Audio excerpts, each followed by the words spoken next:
Hi friends, welcome to our channel. ನಾನು ಇವತ್ತಿನ ತರಗತಿಯಲ್ಲಿ ಸೈಕಾಲಜಿ ಬಗ್ಗೆ ಹೇಳ್ತಾ ಇದ್ದೀನಿ. ಏಕೆಂದರೆ ಈ ಸೈಕಾಲಜಿ ಅಂದರೆ ಮನೋವಿಜ್ಞಾನ ನಮಗೆ ಏನು ಮಾಡ್ತದೆ ಅಂದರೆ ಪೇಪರ್ 2 ಬರುತ್ತೆ ಮತ್ತು ಪೇಪರ್ 1 ಬರುತ್ತೆ. ಅಂದರೆ ದೈಹಿಕ ಶಿಕ್ಷಣ ಶಿಕ್ಷಕರ ಪತ್ರಿಕೆಯಲ್ಲೂ ಕೂಡ ಏನಾಗುತ್ತೆ, ಅದು ಸೈಕಾಲಜಿ ಬರುತ್ತೆ. ಮತ್ತು ಜಿಕೆಯಲ್ಲೂ ಕೂಡ ನಮಗೆ ಸೈಕಾಲಜಿ ಇರುವುದರಿಂದ ಇದು ಒಂದು ಬಿಗ್ಗೆಸ್ಟ್ ಟಾಪಿಕ್ ಅಂತಲೇ ಹೇಳ್ಬೋದು. ಅದಕ್ಕೋಸ್ಕರ ನಾವೇನು ಮಾಡೋಣ ಅಂದರೆ ಎರಡೂ ಕಡೆ ಬರುವಂತಹ ಎಲ್ಲ ಸೈಕಾಲಜಿಗೆ ಸಂಬಂಧಪಟ್ಟಂತಹ ಏನು ಮಾಡೋಣ, ಟಾಪಿಕ್ಗಳನ್ನು ಒಂದೊಂದಾಗಿ ಚರ್ಚೆ ಮಾಡ್ತಾ ಹೋಗೋಣ. ಇವತ್ತು ಮೊದಲನೇ ತರಗತಿಯಾಗಿರುವುದರಿಂದ ನಾನಿವತ್ತು ಏನು ಹೇಳ್ತಾ ಇದ್ದೀನಿ ಅಂದರೆ ಮನೋವಿಜ್ಞಾನದ ಪರಿಚಯ. ಇದರಲ್ಲಿ ಏನೇನು ಬರುತ್ತೆ ಅಂದರೆ ಮನೋವಿಜ್ಞಾನದ ಅರ್ಥ ಬರುತ್ತೆ, ಅದರ ವ್ಯಾಖ್ಯೆಗಳು ಬರುತ್ತೆ, ಅದರಲ್ಲಾದಂತಹ ಪರಿವರ್ತನೆಗಳು, ಅದರ ಮೈಲಿಗಲ್ಲುಗಳು, ಅದರ ಕ್ಷೇತ್ರಗಳು, ಶೈಕ್ಷಣಿಕ ಮನೋವಿಜ್ಞಾನ, ಶೈಕ್ಷಣಿಕ ಮನೋವಿಜ್ಞಾನದ ವ್ಯಾಪ್ತಿ, ಹೀಗೆ ಹಲವಾರು ಏನು ಮಾಡ್ತಾ ಇದ್ದಾವೆ, ಇದರಲ್ಲಿ ವಿಷಯಗಳನ್ನು ಒಳಗೊಂಡಿದೆ. ಅಂದರೆ ಮನೋವಿಜ್ಞಾನದಲ್ಲಿ ಇವೆಲ್ಲ ಉದ್ರಗಳಿಗೆ ನಾನು ಒಂದೊಂದಾಗಿ ಇವತ್ತಿನ ತರಗತಿಯಲ್ಲಿ ತಿಳಿದುಕೊಳ್ಳೋಣ. ಮೊದಲನೇದಾಗಿ ಮನೋವಿಜ್ಞಾನದ ಅರ್ಥ. ಅಂದರೆ ಮನೋವಿಜ್ಞಾನ ಹೆಂಗೆ ಹುಟ್ಕೋತು, ಅದರ ಅರ್ಥ ಏನು, ಮನೋವಿಜ್ಞಾನ ಅಂದ್ರೇನು ಅಂತ ಇದರಲ್ಲಿ ತಿಳ್ಕೊಳ್ಳೋಣ. ಮನೋವಿಜ್ಞಾನ ಎಂಬ ಪದವು ಗ್ರೀಕ್ ಭಾಷೆಯ ಸೈಕೆ ಮತ್ತು ಲೋಗೋಸ್ ಎಂಬ ಎರಡು ಪದಗಳಿಂದ ಏನಾಗಿದೆ, ಬಂದಿದೆ. ಸೈಕೆ ಅಂದರೆ ಏನಂತಂದರೆ ಆತ್ಮ, ಲೋಗೋಸ್ ಅಂದರೆ ಶಾಸ್ತ್ರ. ಅಂದರೆ ಆತ್ಮದ ಬಗ್ಗೆ ಅಧ್ಯಯನ ಮಾಡುವುದೇ ಏನಂತೀವಿ ನಾವು ಮನೋವಿಜ್ಞಾನ ಅಥವಾ ಸೈಕಾಲಜಿ ಅಂತೇಳಿ ಕರಿತೀವಿ. ಮನೋವಿಜ್ಞಾನ ಎಂಬ ಪದವನ್ನು ಮೊಟ್ಟ ಮೊದಲಿಗೆ ಬಳಸಿದಂತಹ ವ್ಯಕ್ತಿ ಯಾರೆಂದರೆ ರುಡಾಲ್ಫ್ ಗೇಟ್ಲೆ ಅಂತೇಳಿ ಬರ್ತಾರೆ. ಅವ್ರು ಏನು ಮಾಡ್ತಾರೆ ಅಂದರೆ ಮೊದಲ ಬಾರಿಗೆ ಈ ಮನೋವಿಜ್ಞಾನ ಎಂಬ ಪದವನ್ನು ಏನು ಮಾಡ್ತಾರೆ ಅಂದರೆ ಬಳಸ್ತಾರೆ.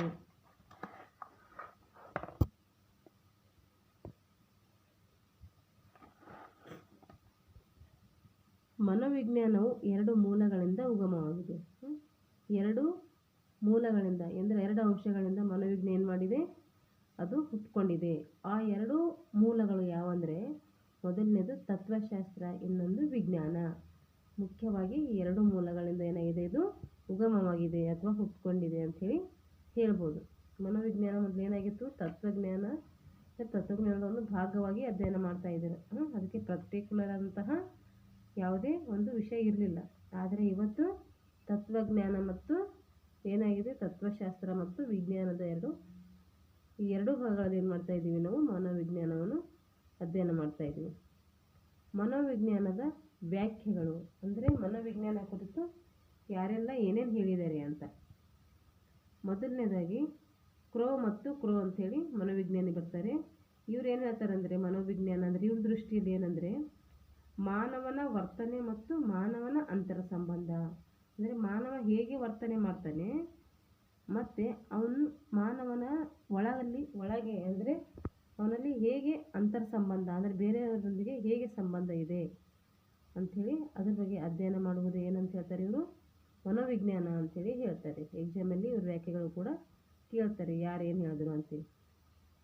ವುಡ್ವರ್ತ್ ಮತ್ತು ಮ್ಯಾಕ್ಸ್ವೆಲ್ ಇವ್ರು ಏನು ಹೇಳ್ತಾರೆ ಅಂದರೆ ಇವ್ರ ಪ್ರಕಾರ ಮನೋವಿಜ್ಞಾನ ಏನು ಅಂತಂದರೆ ಪರಿಸರಕ್ಕೆ ಸಂಬಂಧಿಸಿದಂತೆ ವ್ಯಕ್ತಿಯ ಚಟುವಟಿಕೆಗಳ ಅಥವಾ ವೈಜ್ಞಾನಿಕ ಅಧ್ಯಯನ. ಅಂದರೆ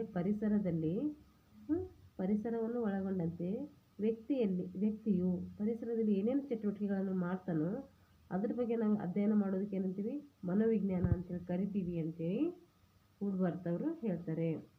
ಆಧುನಿಕ ವ್ಯಾಖ್ಯೆ ಅಂದರೆ ಇವತ್ತು ಮನೋವಿಜ್ಞಾನ ಏನಾಗಿದೆ ಅಂತ. ಇದ್ರ ಪ್ರಕಾರ ಮಾನವನ ವರ್ತನೆಯನ್ನು ಮತ್ತು ಮಾನಸಿಕ ಪ್ರಕ್ರಿಯೆಗಳನ್ನು ಅಧ್ಯಯನ ಮಾಡೋದೇ ಮನೋವಿಜ್ಞಾನ. ಮಾನವ ಹೇಗೆ ವರ್ತನೆ ಮಾಡ್ತಾ ಇದ್ದಾನೆ ಮತ್ತು ಅವನ ಮನಸ್ಸಿನಲ್ಲಿ ಏನೇನು ಪ್ರಕ್ರಿಯೆಗಳು ನಡೀತಾ ಇದ್ದಾವೆ, ಇವೆರಡನ್ನು ಕುರಿತು ಅಧ್ಯಯನ ಮಾಡುವುದೇ ಮನೋವಿಜ್ಞಾನ. ಮನೋವಿಜ್ಞಾನದಲ್ಲಿ ಕಂಡು ಬಂದ ಪರಿವರ್ತನೆಗಳು, ಮನೋವಿಜ್ಞಾನದಲ್ಲಿ ಹೇಗೆ ಬದಲಾವಣೆ ಆಯಿತು ಅಂತೇಳಿ. ಇದರಲ್ಲಿ ಮುಖ್ಯವಾಗಿ 4 ಬದಲಾವಣೆಗಳು ಬರ್ತವೆ. ಮೊದಲನೇದು 16ನೇ ಶತಮಾನದಲ್ಲಿ ಏನಂತ ಮನೋವಿಜ್ಞಾನವನ್ನು ಹೇಗೆ ಅಧ್ಯಯನ ಮಾಡ್ತಾ ಇದ್ರು ಅಂದರೆ 16ನೇ ಶತಮಾನದಲ್ಲಿ ಮನೋವಿಜ್ಞಾನವನ್ನು ಕೇವಲ ಆತ್ಮದ ಅಧ್ಯಯನ ಅಂಥೇಳಿ ಕರಿತಾ ಇದ್ರು. ಅಂದರೆ ಆತ್ಮವನ್ನು ಕುರಿತು ಮನೋವಿಜ್ಞಾನ ಏನು ಮಾಡ್ತಾ ಇದೆ, ಅಧ್ಯಯನ ಮಾಡ್ತಾ ಇದೆ. ಮನೋವಿಜ್ಞಾನ ನಮ್ಮ ಆತ್ಮವನ್ನು ಹೇಗಿದೆ ಅಂಥೇಳಿ ಅದ್ರ ಬಗ್ಗೆ ಕುರಿತು ಅಧ್ಯಯನ ಮಾಡ್ತಾ ಇದೆ ಅಂಥೇಳಿ ಹೇಳ್ತಾ ಇದ್ರು.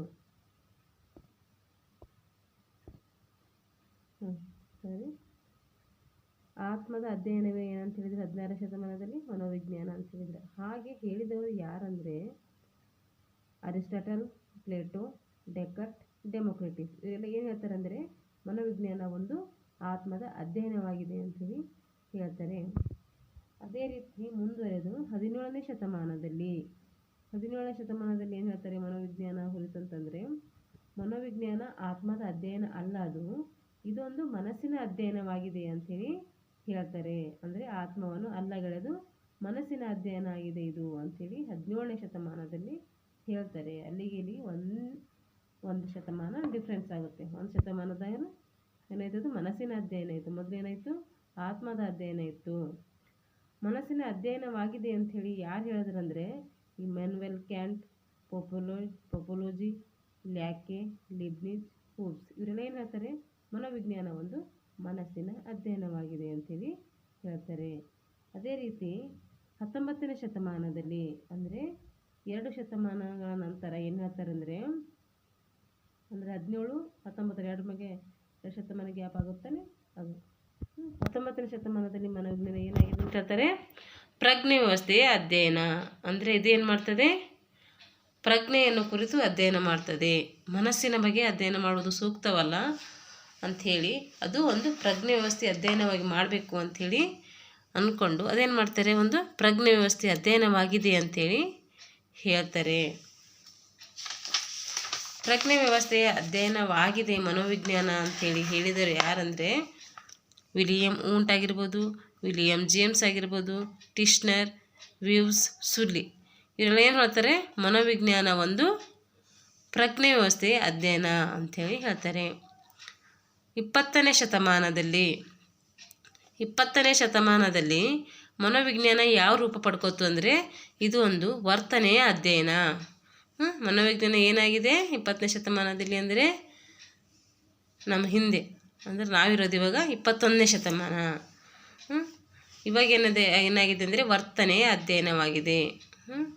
ಏನು ಮಾಡಿದ್ರು ಇವರು ಪ್ರಜ್ಞೆ ವ್ಯವಸ್ಥೆ ಅಲ್ಲ ಹೇಳೋದು ವರ್ತನೆಯ ಅಧ್ಯಯನ ಅಂತೇಳಿ ಹೇಳಿದ್ರು.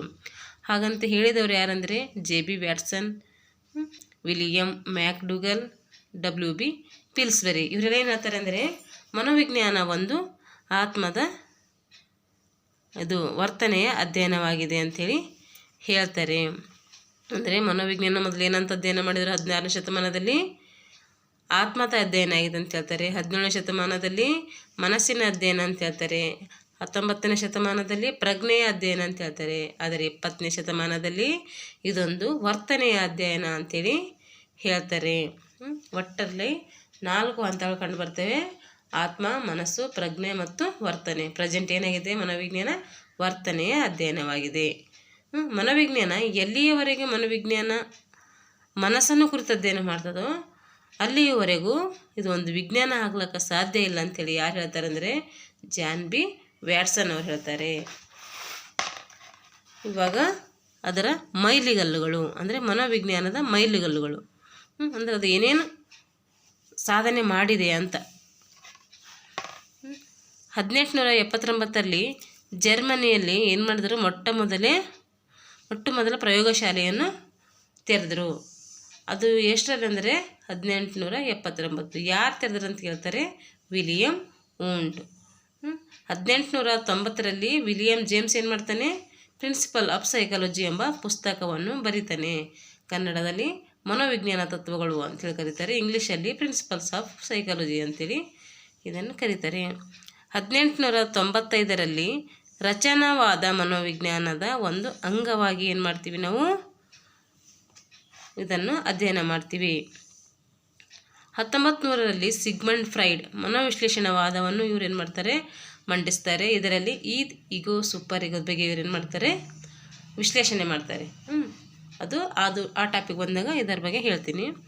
ಇವಾಗ 1916ರ ಭಾರತದ ಕೋಲ್ಕತ್ತಾ ವಿಶ್ವವಿದ್ಯಾಲಯದಲ್ಲಿ ಏನಾಯ್ತಂದರೆ ಪ್ರಥಮ ಬಾರಿಗೆ ಮನೋವಿಜ್ಞಾನ ವಿಭಾಗ ಏನು ಮಾಡಿದ್ರು ತೆರೆದರು. ಅಂದರೆ ಅದರಲ್ಲಿ ಅವಾಗ ಸ್ಥಾಪನೆ ಆಯ್ತದ.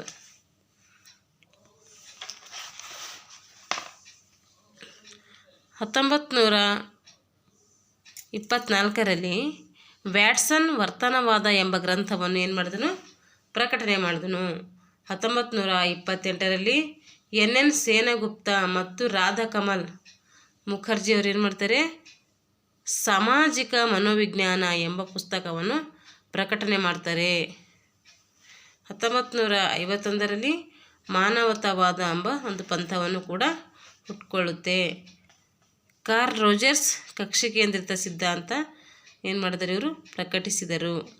1905ರಲ್ಲಿ ಸೈಮನ್ ಬೀನೆ ಪ್ರಥಮ ಬುದ್ಧಿಶಕ್ತಿ ಪರೀಕ್ಷೆಯನ್ನು ಮಂಡಿಸ್ತಾರೆ. ಅದರಲ್ಲಿ 1953ರಲ್ಲಿ ಸ್ಕಿನ್ನರ್ ವಿಜ್ಞಾನ ಮತ್ತು ಮಾನವನ ವರ್ತನೆ ಎಂಬ ಗ್ರಂಥವನ್ನು ಕೂಡ ಪ್ರಕಟಿಸುತ್ತಾರೆ. ಯಾವಲ್ಲಿ 1905ರಲ್ಲಿ ಬರುವಂತಹ ಈ ಪರೀಕ್ಷೆಗಳು.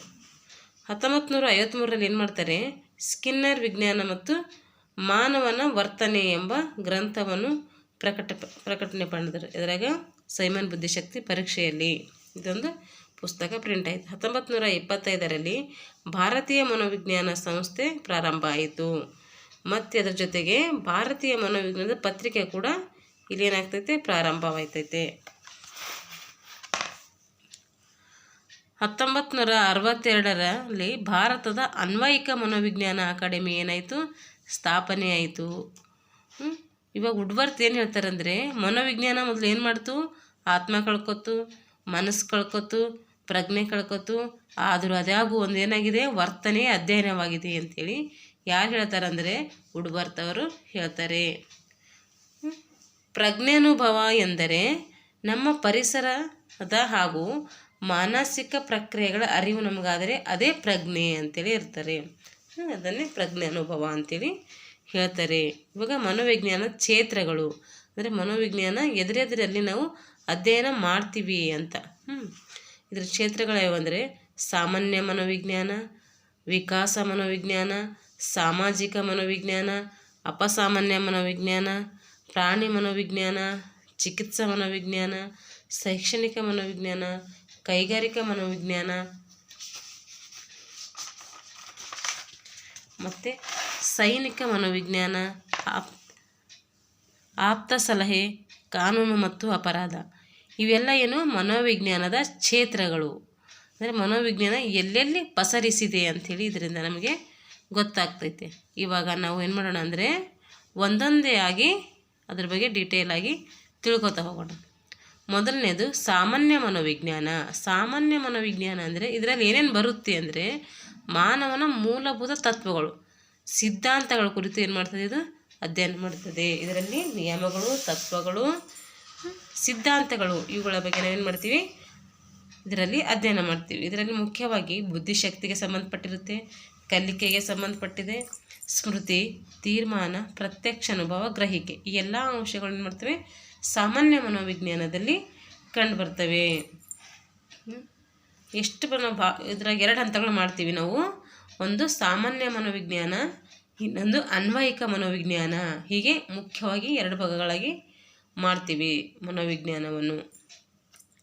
ಇವಾಗ ನಾವು ವಿಕಾಸ ಮನೋವಿಜ್ಞಾನದ ಬಗ್ಗೆ ತಿಳಿದುಕೊಳ್ಳೋಣ. ವಿಕಾಸ ಮನೋವಿಜ್ಞಾನ ಎಲ್ಲಿವರೆಗೆ ಬರುತ್ತಂದರೆ ಇದು ಮಾನವ ಹುಟ್ಟಿನಿಂದ ಅವನ ಮುಪ್ಪಾವಸ್ಥೆ ಅಥವಾ ಮರಣದವರೆಗೂ ಕೂಡ ಏನಾಗ್ತೈತೆ, ನಮಗೆ ಈ ವಿಕಾಸ ಮನೋವಿಜ್ಞಾನ ಕಂಡು ಬರ್ತೈತೆ. ಇದರಲ್ಲಿ ಮುಖ್ಯವಾಗಿ ದೈಹಿಕ ಅಂದ್ರೆ ಶಾರೀರಿಕ ಅಂದ್ರೆ ಮತ್ತೊಂದು ಸಂಜ್ಞಾನಾತ್ಮಕ, ಭೌತಿಕ, ಜ್ಞಾನಾತ್ಮಕ, ಮತ್ತೊಂದು ಸಂವೇಗಾತ್ಮಕ ಅಥವಾ ಭಾವನಾತ್ಮಕ, ಸಾಮಾಜಿಕ, ಭಾಷಾ, ನೈತಿಕ. ಇವೆಲ್ಲದರಲ್ಲಿ ಏನು ಮಾಡ್ತೈತೆ, ನಮಗೆ ವಿಕಾಸವನ್ನು ಕಂಡು ಬರ್ತೈತೆ. 3ನೇದು ಸಾಮಾಜಿಕ ಮನೋವಿಜ್ಞಾನ. ಸಾಮಾಜಿಕ ಮನೋವಿಜ್ಞಾನ ನಮ್ಗೆ ಯಾಕೆ ಅವಶ್ಯಕವಾಗಿದೆ ಅಂದರೆ ವ್ಯಕ್ತಿಗಳ ನಡುವೆ ಭಿನ್ನತೆಗಳನ್ನು ತಿಳ್ಕೊಳ್ಬೇಕು. ವ್ಯಕ್ತಿಯ ಗುಂಪಿನ ನಡುವೆ ಯಾವ್ಯಾವ ಬದಲಾವಣೆಗಳು ಕಂಡು ಬರ್ತವೆ, ಏನು ವ್ಯತ್ಯಾಸ ಇದೆ ಅಂತ ಇದರಿಂದ ನಾವು ತಿಳ್ಕೊಳ್ಬೋದು. ಗುಂಪುಗಳ ನಡುವೆ ಇರುವಂತಹ ಸಮಸ್ಯೆಗಳಾಗಿರ್ಬೋದು, ಬದಲಾವಣೆಗಳಾಗಿರ್ಬೋದು, ವಿಭಿನ್ನತೆಗಳನ್ನಾಗಿರ್ಬೋದು, ಇವೆಲ್ಲದ್ರ ಬಗ್ಗೆ ತಿಳ್ಕೊಳ್ಳೋಕೆ ಏನಾಗ್ತೈತೆ, ನಮಗೆ ಇದು ಸಹಾಯಕವಾಗುತ್ತದೆ ಸಾಮಾಜಿಕ ಮನೋವಿಜ್ಞಾನ. ಅದೇ ರೀತಿ ಅಪಸಾಮಾನ್ಯ ಮನೋವಿಜ್ಞಾನ. ಇದರಲ್ಲಿ ಭ್ರಮೆ, ವಿಭ್ರಮೆ, ನೆನಪಿನ ಶಕ್ತಿಯಲ್ಲಿ ಲೋಪ, ಪರಸ್ಪರ ಸಂಬಂಧವಿಲ್ಲದ ಮಾತುಗಳು, ಮದ್ಯಪಾನ, ಮಾದಕ ವಸ್ತು ಇವೆಲ್ಲ ಕಂಡು ಬರ್ತವೆ. ಹಾಗಾದರೆ ಭ್ರಮೆ ಅಂದ್ರೇನು? ಭ್ರಮೆ ಅಂದರೆ ಇಲ್ಲದನ್ನು ಊಹಿಸ್ಕೊಳ್ಳುವುದು. ಅಂದರೆ ನಾನು ಅದು ಆಗ್ತೀನಿ, ನಾನು ಇವಾಗೇನು ಅಂದರೆ ತಾಜ್ ಮಹಲ್ ಕಟ್ಟಿಸ್ತೀನಿ, ನನ್ನ ಹತ್ರ ಏನೂ ಇರಲ್ಲ, ಆದರೂ ಆ ಥರ ಜಂಬ ಕಚ್ಕೊಳ್ಳೋದು, ಒಂದು ಅರಮನೆ ಕಟ್ಟಿಸ್ತೀನಿ, ಈ ರೀತಿ ಭ್ರಮೆ ಮಾಡ್ಕೊಳ್ಳೋದು. ನಮ್ಮ ಹತ್ರ ಇಲ್ಲ ಅಂದ್ರೆ ನಾವು ಅದ್ರ ಬಗ್ಗೆ ಏನು ಮಾಡ್ತೀವಿ, ಕನಸು ಕಾಣ್ತೀವಿ. ಅದಕ್ಕೆ ನಾವೇನಂತೀವಿ, ಭ್ರಮೆ ಅಂತೇಳಿ ಕರಿತೀವಿ. ವಿಭ್ರಮೆ ಅಂದರೆ ಇಲ್ಲದಿರುವುದನ್ನು ಇದೆ ಅಂತ ಹೇಳೋದು. ಈಗ ಅದು ಹಗ್ಗ ಇದೆ, ಅದಕ್ಕೆ ನಾವೇನಿದೆ, ಹಾವಿದೆ ಅಂತೇಳಿ ಹೇಳೋದು. ಇದು ಏನು, ವಿಭ್ರಮೆ. ಭ್ರಮೆ ಅಂದರೆ ಜಂಬ ಕಚ್ಕೊಳ್ಳೋದು, ನಾನು ಅದು ಮಾಡ್ತೀನಿ, ಇದು ಮಾಡ್ತೀನಿ, ಮಾಡೋಕ್ಕಾಗಲ್ಲ ಆದರೂ ನಾನು ಮಾಡ್ತೀನಿ ಅಂಥೇಳಿ ಹೇಳೋದು. ನೆನಪಿನ ಶಕ್ತಿ ನಮಗೆ ದೋಷ ಕಂಡು ಬರ್ತೈತಿ, ನೆನಪಿರೋದಿಲ್ಲ ಜಾಸ್ತಿ. ಪರಸ್ಪರ ಸಂಬಂಧವಿಲ್ಲದ ಮಾತುಗಳು. ಇವರೆಲ್ಲ ಏನು ಮಾಡ್ತಾರೆ ಅಂದರೆ ಯಾವುದೇ ರೀತಿಯ ಸಂಬಂಧ ಇಲ್ಲದೆ ಸುಮ್ಮನೆ ಮಾತುಗಳನ್ನು ಆಡ್ತಾ ಇರ್ತಾರೆ. ಮದ್ಯವ್ಯಸನ, ಇದು ಗೊತ್ತಾಗ್ತದೆ ನಿಮಗೆ. ಮಾದಕ ವಸ್ತು, ಇದನ್ನು ಕೂಡ ಗೊತ್ತಾಗ್ತೈತೆ. ಇವೆಲ್ಲ ಏನು ಮಾಡ್ತದೆ ಅಂದರೆ ನಮಗೆ ಇವೆಲ್ಲ ಮಾಡೋದರಿಂದ ಅಂದರೆ ನಾವು ಸಾಮಾನ್ಯರಂತಾಗಿರದೆ ಅಸಾಮಾನ್ಯವಾಗಿರ್ತೀವಿ. ಯಾವ ನಾವು ಸಾಮಾನ್ಯರಾಗಿ ಕಾಣೋದಿಲ್ಲೋ ಅವಾಗೆ ನಾವೇನಂತೀವಿ, ಅಪಸಾಮಾನ್ಯರು ಅಂತೇಳಿ ಕರಿತೀವಿ. ಅಂದರೆ ಭಿನ್ನವಾಗಿ ಕಾರ್ಯಗಳನ್ನು ಮಾಡ್ತಾರೆ ಇವರು. ಇದರಲ್ಲಿ ಮುಖ್ಯವಾಗಿ ಅಪಸಾಮಾನ್ಯದಲ್ಲಿ ಮತ್ತೆ 3 ಭಾಗಗಳು ಬರ್ತವೆ. ಮನೋಬೇನೆಗಳು, ಮನೋವಿಕೃತಿಗಳು ಮತ್ತು ಮನೋದೈಹಿಕ ಬೇನೆ ಅಂಥೇಳಿ. ಮನೋದೈಹಿಕ ಬೇನೆ, ಇವು 3 ಭಾಗಗಳು ಕಂಡು ಬರ್ತವೆ. ಮೊದಲನೇದು ಮನೋಬೇನೆಗಳು. ಅಂದರೆ ಮನೋಬೇನೆ ಅಂದರೆ ಏನಂದರೆ ಇವರು ಸಾಮಾನ್ಯರಂತೆ ಕಂಡು ಬರ್ತಾರೆ. ಸಾಮಾನ್ಯರಂತೆ ಕಂಡರೂ ಕೂಡ ಅವ್ರೇನು ಮಾಡ್ತಾರೆ, ತಮ್ಮ ಸಮಸ್ಯೆಯನ್ನು ಸಮರ್ಪಕವಾಗಿ ಬಗೆಹರಿಸಿಕೊಳ್ಳಲು ಅವರಿಗೆ ಆಗೋದಿಲ್ಲ. ನಮ್ಮಂತೆ ಕಂಡರೂ ಕೂಡ, ಸಾಮಾನ್ಯ ವ್ಯಕ್ತಿಗಳಂತೆ ಕಂಡರೂ ಕೂಡ ಅವ್ರು ಏನು ಮಾಡ್ತಾರೆ, ದಿನನಿತ್ಯದ ಕಾರ್ಯಗಳನ್ನು ಮಾಡ್ಕೊಳ್ಳೋಕ್ಕೆ ಅವರಿಗೆ ಸಹಾಯಕವಾಗಲ್ಲ. ಅವರಿಗೆ ಅಸಾಧ್ಯವಾಗ್ತದೆ ಆ ಕಾರ್ಯಗಳು ಮಾಡ್ಕೊಳ್ಳೋಕ್ಕೆ. ಅವರಿಗೆ ನಾವೇನಂತೀವಿ, ಮನೋಬೇನೆಗಳು ಅಂತೇಳಿ ಕರಿತೀವಿ. ಇದಕ್ಕೆ ಮುಖ್ಯ ಕಾರಣ ಏನಂದರೆ ಅತಿ ಭಯ. ಅತಿ ಭಯದಿಂದ ಏನಾಗುತ್ತೆ, ಇವ್ರ ಹತ್ರ ಎಲ್ಲ ಕ್ರಿಯೆಗಳು ಕಾಣಿಸ್ತವೆ. ಎರಡನೇದು ಮನೋವಿಕೃತಿ. ಇವರು ಮನೋರೋಗಿಗಳಂತಲೇ ನಾವು ಇವರನ್ನು ಕರಿಬೋದು. ನಡೆ ನುಡಿಗಳಲ್ಲಿ ವೈಪರೀತ್ಯ ಕಂಡಿರ್ತದೆ. ಅಂದರೆ ಸಾಮಾನ್ಯರಂತೆ ಇವ್ರ ನಡೆ ನುಡಿ ಇರೋದಿಲ್ಲ. ಇವ್ರ ನಡೆ ನುಡಿನ ಏನಾಗಿರ್ತೈತೆ, ವಿಭಿನ್ನವಾಗಿ ಕಂಡು ಬರ್ತೈತೆ. ಅವ್ರಿಗೇನಂತೀವಿ, ಮನೋವಿಕೃತಿಗಳು ಅಂಥೇಳಿ ಕರಿತೀವಿ. ಇನ್ನೊಂದು ಮನೋದೈಹಿಕ ಬೇನೆ. ಇವರು ಮಾನಸಿಕ ಅಂಶಗಳ ಶರೀರದ ಮೇಲೆ ಏನು ಮಾಡ್ತಾರೆ, ಇವರು ಪ್ರಭಾವ ಬೀರುತ್ತಾರೆ. ಹೀಗೆ 3 ಭಾಗಗಳು ಕಂಡು ಬರ್ತವೆ. ಇನ್ನೊಂದು ನೈದಾನಿಕ ಅಥವಾ ಚಿಕಿತ್ಸಕ ಮನೋವಿಜ್ಞಾನ. ಅಂದರೆ ಸಮಸ್ಯೆಗಳಿಗೆ ಕಾರಣಗಳನ್ನು ಪತ್ತೆ ಹಚ್ಚುವುದು ಏನಂತೀವಿ ನಾವು, ನೈದಾನಿಕ ಅಥವಾ ಚಿಕಿತ್ಸಕ ಮನೋವಿಜ್ಞಾನ ಅಂಥೇಳಿ ಕರಿತೀವಿ. ಇವಾಗ ಶೈಕ್ಷಣಿಕ ಮನೋವಿಜ್ಞಾನ ಅಂದರೆ ಶಿಕ್ಷಣದಲ್ಲಿ ಪ್ಲಸ್ ಮನೋವಿಜ್ಞಾನ. ಶಿಕ್ಷಣದಲ್ಲಿ ಮನೋವಿಜ್ಞಾನದ ಕೆಲಸ ಏನು, ಅದು ಏನು ಮಾಡ್ತಾ ಇದೆ ಅಂತೇಳಿ ಇವಾಗ ನೋಡೋಣ. ಇಲ್ಲಿ ಗಂಟ ನಾವು ಮನೋವಿಜ್ಞಾನ ಅಂದ್ರೆ ಅಷ್ಟೇ ನೋಡಿದ್ವಿ. ಇವಾಗ ಶೈಕ್ಷಣಿಕ ಮನೋವಿಜ್ಞಾನ ಅಂದರೆ ಏನಂಥೇಳಿ ನೋಡ್ತಾ ಇದ್ದೀವಿ.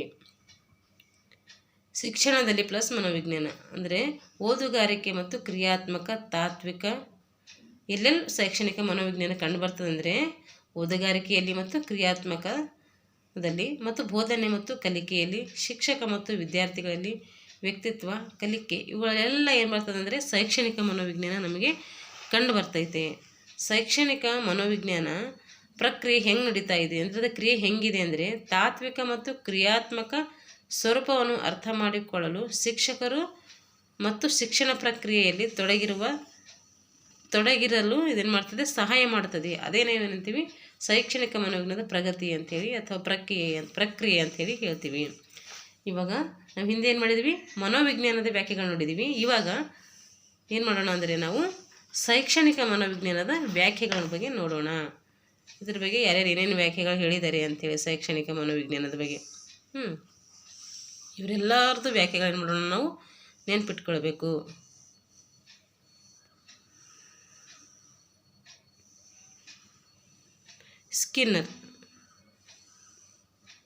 ಸ್ಕಿನ್ನರ್ ಏನು ಹೇಳ್ತಾನಂದರೆ ಶೈಕ್ಷಣಿಕ ಮನೋವಿಜ್ಞಾನ ಕುರಿತು, ಬೋಧನೆ ಮತ್ತು ಕಲಿಕಾ ಪ್ರಕ್ರಿಯೆಗೆ ಅಂತ ನಾವು ಶೈಕ್ಷಣಿಕ ಮನೋವಿಜ್ಞಾನ ಅಂತೇಳಿ ಕರಿತೀವಿ. ಬೋಧನೆ ಮತ್ತು ಕಲಿಕೆ ಬಂದರೆ ಅಲ್ಲಿ ನಾವು ಯಾರ ಹೆಸರು ಹೇಳಬೇಕಂದ್ರೆ ಸ್ಕಿನ್ನರ್ನ ಹೆಸರು ಹೇಳಬೇಕು. ಪೀಲೆ ಏನು ಹೇಳ್ತಾನೆ, ವೈಜ್ಞಾನಿಕ ಅಧ್ಯಯನ ಅಂದರೆ ಯಾವುದೇ ಒಂದು ವಿಷಯವನ್ನು ಕುರಿತು ನಾವು ವೈಜ್ಞಾನಿಕ ಅಧ್ಯಯನವಾಗಿ ಮಾಡಿದರೆ ಅದೇ ಏನಂತೀವಿ ನಾವು ಶೈಕ್ಷಣಿಕ ಮನೋವಿಜ್ಞಾನ ಅಂತೇಳಿ ಕರಿತೀವಿ ಅಂತೇಳಿ ಪೀಲವರು ಹೇಳ್ತಾರೆ. ಕ್ರೋ ಮತ್ತು ಕ್ರೋ, ಅಲ್ಲೇನು ಹೇಳಿದ್ರು? ಕ್ರೋ ಮತ್ತು ಕ್ರೋ ಮಾನವನ ವರ್ತನೆ ಮತ್ತು ಮಾನವನ ಅಂತರ ಸಂಬಂಧ ಮನೋವಿಜ್ಞಾನ ಅಂತ ಹೇಳಿದ್ರು. ಆದರೆ ಇಲ್ಲಿ ಶೈಕ್ಷಣಿಕ ಮನೋವಿಜ್ಞಾನ ಅಂದರೆ ಏನು ಹೇಳ್ತಾರಂದ್ರೆ, ಹುಟ್ಟಿನಿಂದ ಮುಪ್ತಾವಸ್ಥೆಯವರೆಗೆ ಕಲಿಕಾ ಅನುಭವಗಳ ವೈಜ್ಞಾನಿಕ ಅಧ್ಯಯನಕ್ಕೆ ಏನಂತ ಕರೆದಿದ್ದಾರೆ? ಮನೋವಿಜ್ಞಾನ, ಶೈಕ್ಷಣಿಕ ಮನೋವಿಜ್ಞಾನ ಅಂತೇಳಿ ಇವರು ಕರೆದಿದ್ದಾರೆ. ಇವಾಗ ಮಾನಸಿಕ ಪ್ರಕ್ರಿಯೆಗಳು ಅಂದರೆ ನಮ್ಮ ಒಳಗೊಳಗೆ ಏನೇನು ಮಾನಸಿಕ ಪ್ರಕ್ರಿಯೆಗಳು ಅಂದರೆ ಏನೇನು ಕ್ರಿಯೆಗಳು ನಡೀತವೆ ಅಂತ. ಆಲೋಚನೆ ನಮ್ಮ ಮನಸ್ಸಿನಲ್ಲಾಗುತ್ತೆ, ಅರಿವಾಗುತ್ತೆ, ಗ್ರಹಿಕೆ ಆಗುತ್ತೆ, ನೆನಪಾಗುತ್ತೆ ಮತ್ತು ಗಮನ ಹರಿಸುವಿಕೆಯನ್ನು ನಾವೇನು ಎಲ್ಲವೂ ಕೂಡ ನಮಗೇನಂತೀವಿ? ನಾವು ಮಾನಸಿಕ ಆಲೋಚನೆಗಳು ಅಂಥೇಳಿ ಕರಿತೀವಿ. ಮನೋವಿಜ್ಞಾನದ ಮೂಲ ಉದ್ದೇಶ ಏನಂದರೆ, ಮನೋವಿಜ್ಞಾನ ಅದು ಏನು ಥೀಮ್ ಇಟ್ಕೊಂಡಿದೆ ಅಂತಂದರೆ, ಜನ ವಿಮರ್ಶಾತ್ಮಕವಾಗಿ ಯೋಚಿಸಲು, ಅಂದರೆ ಜನ ಏನು ಮಾಡ್ತಾರೆ? ವಿಮರ್ಶಾತ್ಮಕವಾಗಿ ಯೋಚಿಸಲು ತಮ್ಮ ವೃತ್ತಿಯನ್ನು ಹೆಚ್ಚು ಸಮರ್ಪಕವಾಗಿ ನಿರ್ವಹಿಸುವುದು ಏನಂತೀವಿ? ನಿರ್ವಹಣೆ ಮಾಡಲಿಕ್ಕೆ ಏನು ತರಬೇತಿ ಕೊಡ್ತೀವೋ ಅದೇ ಏನಾಗುತ್ತೆ? ಮನೋವಿಜ್ಞಾನದ ಮೂಲ ಉದ್ದೇಶವಾಗ್ತೈತೆ. ಅಂದರೆ ಜನರು ಏನು ವಿಮರ್ಶೆ ಮಾಡ್ತಾರೋ ಅವರ ವಿಮರ್ಶೆಗೆ ಅನುಗುಣವಾಗಿ, ಅವರ ವೃತ್ತಿಗೆ ಅನುಗುಣವಾಗಿ ಅದು ಇನ್ನಷ್ಟು ಬಲಗೊಳಿಸಲು ಯಾವ ತರಬೇತಿ ನೀಡುತ್ತೋ ಅದೇ ಮನೋವಿಜ್ಞಾನ. ಅದಕ್ಕೆ ಮನೋವಿಜ್ಞಾನ ಈ ಮೂಲ ಉದ್ದೇಶವನ್ನು ಇಟ್ಕೊಂಡು ಅದು ತನ್ನ ಕ್ರಿಯೆಯನ್ನು ಮಾಡ್ತಾಯಿದೆ. ಶೈಕ್ಷಣಿಕ ಮನೋವಿಜ್ಞಾನದ ವ್ಯಾಪ್ತಿ ಅಂದರೆ ಮನೋವಿಜ್ಞಾನ ಎಲ್ಲೆಲ್ಲಿ ಪಸರಿಸಿದೆ. ವ್ಯಾಪ್ತಿ ಅಂದರೆ ಹರವು ಅಂತ ಅರ್ಥ. ಅಂದರೆ ಅದು ಎಲ್ಲೆಲ್ಲಿ ಹೋಗಿದೆ, ಎಲ್ಲಿ ಗಂಟ ಮುಟ್ಟಿದೆ ಅಂತ ಅರ್ಥ. ಲರ್ನರ್ ವಿದ್ಯಾರ್ಥಿಗಳಲ್ಲಿ ಮನೋವಿಜ್ಞಾನ ಕಂಡು ಬರ್ತೈತೆ. ವಿದ್ಯಾರ್ಥಿಗಳು ಮನಸ್ಸಿನ ಭಾವನೆಗಳನ್ನು ಅರ್ಥ ಮಾಡಿಕೊಳ್ಳಲು ಶಿಕ್ಷಕನಿಗೆ ಏನಾಗಿದೆ? ಮನೋವಿಜ್ಞಾನ ಅವಶ್ಯಕವಾಗಿದೆ. ಮತ್ತು ಕಲಿಕಾ ಪ್ರಕ್ರಿಯೆ, ಕಲಿಸುವಂತಹ ವಿಷಯ ವಸ್ತುವನ್ನು ವಿದ್ಯಾರ್ಥಿ, ಶಿಕ್ಷಕ ಮತ್ತು ಪಠ್ಯಪುಸ್ತಕ ಇವು ಮೂರರ ನಡುವೆ ಹೇಗೆ ಸಂಬಂಧವಿದೆ ಅಂತ ತಿಳಿದುಕೊಳ್ಳೋಕ್ಕೂ ಕೂಡ ನಮಗೆ ಮನೋವಿಜ್ಞಾನ ಬೇಕು. ಕಲಿಕಾ ಸನ್ನಿವೇಶ ಅಂದರೆ ವ್ಯಕ್ತಿ ಅಥವಾ ವಿದ್ಯಾರ್ಥಿ ಕಲಿಯಲು ಉತ್ತಮವಾದಂತಹ ಏನು ಮಾಡಬೇಕು? ನಾವು ಸನ್ನಿವೇಶವನ್ನು ಒದಗಿಸಬೇಕು. ಅಂಥ ಸನ್ನಿವೇಶವನ್ನು ಒದಗಿಸುವಲ್ಲಿ ಕೂಡ ಏನಾಗಿದೆ? ಶೈಕ್ಷಣಿಕ ಮನೋವಿಜ್ಞಾನ ಪಸರಿಸಿದೆ. ಕಲಿಕೆಯ ಮೌಲ್ಯಮಾಪನ, ವಿದ್ಯಾರ್ಥಿಯ ಕಲಿಕೆ ಯಾವುದರ ಮಟ್ಟಿಗೆ ಆಗಿದೆ, ಹೇಗೆ ಆಗಿದೆ, ಎಷ್ಟರ ಮಟ್ಟಿಗೆ ಸಕ್ಸಸ್ ಆಗಿದೆ ಅಂತ ತಿಳಿದುಕೊಳ್ಳೋಕ್ಕೂ ಕೂಡ ನಮಗೇನು ಬೇಕು? ಶೈಕ್ಷಣಿಕ ಮನೋವಿಜ್ಞಾನ ಬೇಕು. ಮನೋವಿಜ್ಞಾನದ ಅಧ್ಯಯನದ ಗುರಿಗಳು. ಮನೋವಿಜ್ಞಾನ ಯಾಕೆ ಅಧ್ಯಯನ ಮಾಡ್ತಾ ಇದೆ, ಅದ್ರ ಗುರಿ ಏನು ಇಟ್ಕೊಂಡಿದೆ ಅಂತೇಳಿ ನೋಡೋಣ. ವರ್ಣನೆ, ಯಾವುದೇ ಒಂದು ವಿಷಯಗಳನ್ನು ಕುರಿತು ಏನು ಮಾಡೋಣ? ವರ್ಣನೆ ಮಾಡಬೇಕು. ಅದ್ರ ಬಗ್ಗೆ ವರ್ಣನೆ ಮಾಡಿ ಮಕ್ಕಳಿಗೆ ಹೇಳಬೇಕು. ಇದನ್ನು ಒಂದು ಗುರಿಯಾಗಿ ಇಟ್ಕೊಂಡಿದೆ ಯಾವುದು? ಮನೋವಿಜ್ಞಾನ. ಮುನ್ನರಿವು, ಯಾವುದೇ ಒಂದು ವಿಷಯದ ಕುರಿತು ಅಥವಾ ಯಾವುದೇ ಒಂದು ವಸ್ತುವಿನ ಕುರಿತು ಏನಿರಬೇಕು? ನಮಗೆ ಅದ್ರ ಬಗ್ಗೆ ಅರಿವಿರಬೇಕು. ಮುಂದೆ ಅದು ಹೇಗಾಗುತ್ತೆ, ಏನಾಗುತ್ತೆ ಅಂತೇಳಿ ಅದ್ರ ಬಗ್ಗೆ ನಮಗೆ ತಿಳುವಳಿಕೆ ಇರಬೇಕು. ವಿವರಣೆ, ಯಾವುದೇ ಒಂದು ವಿಷಯಕ್ಕೆ ತೆಗೆದುಕೊಂಡ್ರೂ ಕೂಡ ನಾವು ಅದ್ರ ಬಗ್ಗೆ ವಿವರಣೆಯನ್ನು ಹೊಂದಬೇಕು. ವಿವರಣೆ ಇದ್ದರೆ ನಮಗೆ ಏನಾಗುತ್ತೆ? ಅದು ಪರ್ಟಿಕ್ಯುಲರಾಗಿ ಅರ್ಥ ಆಗುತ್ತೆ. ನಿಯಂತ್ರಣ, ಯಾವುದೇ ಒಂದು ವಿಷಯದ ಮೇಲೆ ವ್ಯಕ್ತಿ ನೋಡಬೇಕು ಅಥವಾ ವಿದ್ಯಾರ್ಥಿ ನೋಡಬೇಕಂದ್ರೆ ನಿಯಂತ್ರಣವನ್ನು ಸಾಧಿಸಬೇಕು. ನಿಯಂತ್ರಣದಲ್ಲಿದ್ದಾಗ ಮಾತ್ರ ನಾವು ಆ ಟಾಪಿಕನ್ನು ಕಂಟ್ರೋಲ್ ಮಾಡ್ಬೋದು. ಅನ್ವಯ, ನಮಗೆ ಬೇಕಾದಂತಹ ವಿಷಯಗಳನ್ನು ಏನು ಮಾಡಬೇಕು? ನಮ್ಮ ಜೀವನದಾಗ ಅನ್ವಯ ಮಾಡ್ಕೋಬೇಕು. ಹಾಗೆ ಬೋಧನೆ ಕಲಿಕೆಯಲ್ಲೂ ಕೂಡ ನಾವು ಅನ್ವಯ ಮಾಡ್ಕೋಬೇಕು. ಮತ್ತು ವೈಜ್ಞಾನಿಕ ವಿಧಾನದ ಹಂತಗಳು. ವೈಜ್ಞಾನಿಕ ಹಂತಗಳಲ್ಲಿ ಮುಖ್ಯವಾಗಿ 4 ಹಂತಗಳು ಬರ್ತವೆ. ಅವು ಯಾವೆಂದರೆ ಸಮಸ್ಯೆಯ ಆಯ್ಕೆ ಮತ್ತು ಅರ್ಥ ವಿವರಣೆ. ಸಮಸ್ಯೆಯನ್ನು ಆಯ್ಕೆ ಮಾಡ್ಕೊಳ್ಬೇಕು ಮತ್ತು ಅದರ ಅರ್ಥವನ್ನು ನಾವು ತಿಳ್ಕೊಳ್ಬೇಕು. ಮಾಹಿತಿ ಸಂಗ್ರಹಣೆ ಮಾಡ್ಕೊಳ್ಬೇಕು. ನಾವು ಸಮಸ್ಯೆಯನ್ನು ಆಯ್ಕೆ ಮಾಡ್ಕೊಂಡ ಮೇಲೆ ಅದಕ್ಕೊಂದು ಅರ್ಥ ಕೊಟ್ಟಿದ ಮೇಲೆ ನಾವೇನು ಮಾಡಬೇಕಂದ್ರೆ, ಎರಡನೇದಾಗಿ ಸಮಸ್ಯೆಗೆ ಮಾಹಿತಿಗಳನ್ನು ವಿವಿಧ ಮೂಲಗಳಿಂದ ನೋಡಬೇಕು, ಕಲೆಕ್ಟ್ ಮಾಡ್ಕೋಬೇಕು, ಅಂದರೆ ಸಂಗ್ರಹಣೆ ಮಾಡ್ಕೋಬೇಕು. ಅದಕ್ಕೆ ಏನು ರೀಸನ್ ಇದೆ ಅಂಥೇಳಿ. ಮೂರನೇದು ಸಾರಾಂಶ ನಿರ್ಧಾರ. ಮಾಹಿತಿ ಸಂಗ್ರಹಣೆ ಆಗಿರಲಿಕ್ಕೆ ಒಂದು ಸಾರಾಂಶಕ್ಕೆ ಬರಬೇಕು, ಒಂದು ನಿರ್ಧಾರಕ್ಕೆ ಬರಬೇಕು, ಇದು ಯಾಕೆ ಹೀಗಾಗ್ತಾ ಇದೆ ಅಂಥೇಳಿ. ನಾಲ್ಕನೇದಾಗಿ ಸಾರಾಂಶ ಪರಿಷ್ಕರಿಸುವುದು. ಇವೆಲ್ಲ ಮಾಡ್ಕೊಂಡ್ಮೇಲೆ ಲಾಸ್ಟಿಗೆ ನೋಡಬೇಕಂದ್ರೆ ನಾವು ಪರಿಷ್ಕರಣೆ ಮಾಡಬೇಕು. ಇದು ಹಂಗಾಗಲಿಕ್ಕೆ ಕಾರಣಗಳನ್ನು ಪತ್ತೆ ಹಚ್ಚಿ ಅದು ಏಕೆ ಹೀಗಾಗ್ತಾ ಇದೆ ಅಂಥೇಳಿ ನಾವು ತಿಳಿದುಕೊಳ್ಬೇಕು. ಹೀಗೆ ಏನಾಯಿತು?